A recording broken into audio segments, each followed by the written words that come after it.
15 বছরে শেখ হাসিনাকে ব্যবহার করে বাংলাদেশকে কুক্ষিগত করার সব আয়োজন করে ভারত।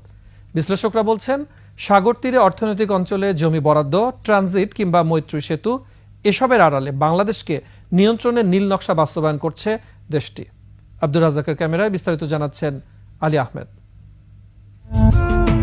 2015 সালের 6 জুন খাগড়াছড়ির রামগড়ে ফেনী নদীর উপর ভারতের বহুদিনের কাঙ্ক্ষিত বাংলাদেশ ভারত মৈত্রী সেতু 1 এর ভিত্তিপ্রস্তর স্থাপন করা হয়। 133 কোটি টাকার সেতুর পুরো ব্যয় বহন করে ভারত। 2021 সালের 9 মার্চ ভার্চুয়ালি উদ্বোধন করেন দুই দেশের প্রধানমন্ত্রী। যেই জায়গায় ব্রিজটা করা হয়েছে সেখানে আমাদের দেশের জন্য তাদের যে অঙ্গরাজ্যটা ব্যবহার করেছে ওইখান থেকে আসার মতো তেমন কিছু নাই। আমাদের জন্য হয়তো বা অশনি সংকেত, কারণ যে কোনো মুহূর্তে তারা আক্রমণ করতে পারে, অবৈধ কাজের জন্য আসতে পারে, আমাদের দেশের মানুষের ক্ষতি করার জন্য আসতে পারে। ভারতের পূর্ণ সুবিধার জন্যই সেতুর পাশে তৈরি হয়েছে রামগড় স্থলবন্দর।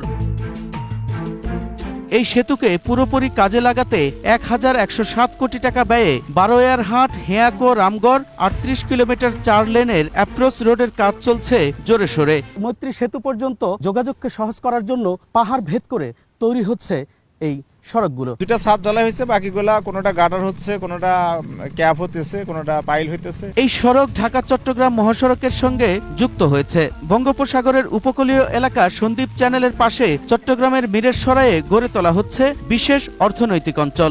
এমন একটি অর্থনৈতিক অঞ্চলে ভারতের জন্য বরাদ্দ রাখা হয়েছে 900 একর জমি। ভারতকে যে বিশেষ অঞ্চল দিয়েছে এটা আমাদের দেশের জন্য হুমকি। ভারতের প্রয়োজনে এদিক দিয়ে যে রাস্তা করা জোরারগঞ্জ হয়ে, এটাকে আমরা ভালোভাবে দেখার সুযোগ নাই।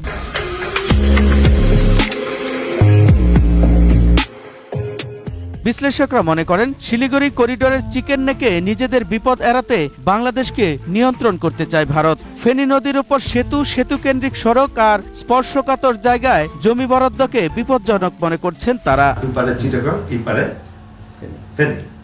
এটা কিন্তু একটা আমাদের দুর্বল জায়গা। কুকি চীনকে যে ভারত অস্ত্র দেবে না, আমার এখান থেকে বিদ্রোহীদেরকে ওই পারে নিয়ে ট্রেনিং দিয়ে আবার ফেরত পাঠাবে না, তার গ্যারান্টি কোথায়? তবে বিশ্লেষকরা মনে করেন, ভারতের আগ্রাসন ঠেকানো এবং বাড়াবাড়ির জবাব দিতে সক্ষম বাংলাদেশ। ভারত যদি আক্রমণ করে বাংলাদেশকে, সবাই কিন্তু রাস্তায় নামবে এবং সবাই অস্ত্র নেবে। অনুমান করেন যে আমাদের রংপুরের একটা অংশ তারা দখল করে নিল ওই চিকেন নেটটা বড় করার জন্য, তো আমরা তখন বসে থাকবো না, তখন আমরা কাউন্টার অফেন্সিভ করব।